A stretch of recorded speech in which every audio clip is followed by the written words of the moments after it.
জাগুনৰ হোষ্টেলত ৰহস্যজনকভাৱে মৃত্যু হোৱা ছাত্ৰৰ বাসগৃহত বিধায়ক ভাস্কৰ শৰ্মা। জাগুনৰ চেণ্ট পল বিদ্যালয়ৰ হোষ্টেলত ৰহস্যজনকভাৱে মৃত্যুক সাৱটি লোৱা গামৰিন মাকাত নামৰ ছাত্ৰজনৰ কুমচাইস্থিত নামৌ গাঁৱৰ বাসগৃহত আজি উপস্থিত হৈ মাৰ্গ্ৰেটাৰ বিধায়ক ভাস্কৰ শৰ্মা। অতি দৰিদ্ৰ পৰিয়ালটোৰ ছাত্ৰজনৰ সৈতে সংঘটিত হোৱা এই ঘটনাক লৈ দুখ প্ৰকাশ কৰাৰ উপৰিও ছাত্ৰজনৰ পিতৃ-মাতৃৰ লগতে পৰিয়ালৰ লোকৰ সৈতে আলোচনাত মিলিত হৈ ঘটনাৰ তদন্ত প্ৰক্ৰিয়া ক্ষীপ্ৰতৰ কৰাৰ আশ্বাস প্ৰদান কৰে। ডিগবৈৰ পৰা বিনন্দ কোঁৱৰৰ ৰিপৰ্ট লাইভ অসম। দুৰ্ভাগ্যজনক ঘটনা। যোৱাকালি শুনি আছোঁ, দেখি আছোঁ, বিভিন্নজনৰ লগত কথা পাতি আছোঁ।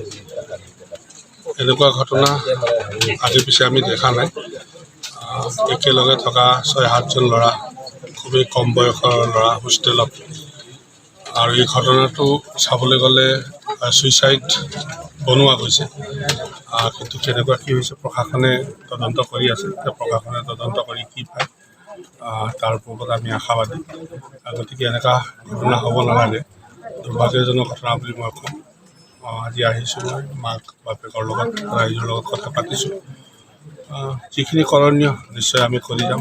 চৰকাৰৰ ফালৰ পৰা, প্ৰশাসনৰ ফালৰ পৰা যিখিনি কৰিব লাগে নিশ্চয় কৰিম। আৰু তদন্ত খুব সুন্দৰভাৱে হ'ব।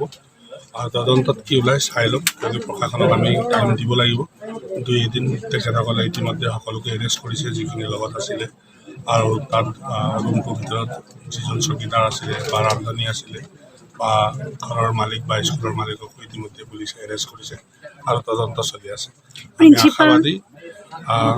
ঘৰৰ মালিকজনে প্ৰিন্সিপাল হ'বলা, তেনেকুৱাই শুনিবলৈ পাই আছোঁ এতিয়ালৈকে। গতিকে চবকে এৰেষ্ট কৰিছে বুলি ইতিমধ্যে শুনিছোঁ। মই SPDC লগতো কথা পাতিছোঁ, মাননীয় মুখ্যমন্ত্ৰী ডাঙৰীয়াৰ লগত কথা পাতিছোঁ। সেইটো লৈ সকলোৱে গভীৰভাৱে চিন্তা কৰিছে। গতিকে মই যিমানটো পাৰোঁ চৰকাৰৰ ফালৰ পৰা, আমাৰ ফালৰ পৰা যিখিনি কৰণীয়খিনি আছে নিশ্চয় মই কৰি যাম। তদন্ত প্ৰক্ৰিয়া ক্ষীপ্ৰতৰ কৰাৰ ক্ষেত্ৰত কেনেধৰণৰ নিশ্চয় মই যোৱাকালিয়ে SPDC লগত কথা পাতিছোঁ আৰু ক্ষীপ্ৰতৰ কৰিব কৈছোঁ। ইতিমধ্যে পষ্টমৰ্টেম যোৱাকালি কৰিছে, ইতিমধ্যে ৰিপৰ্ট ওলাইছে। তেতিয়া পষ্টমৰ্টেম ৰিপৰ্টত কি আহে আমি চাই লওঁ, পুলিচে কি কয়, তাৰ কি আছে। তদন্ত ক্ষীপ্ৰতৰ কৰিবলৈ সোনকালে ৰিজাল্ট দিবৰ কাৰণে কালিয়ে মই কথা পাতিছোঁ SPDC।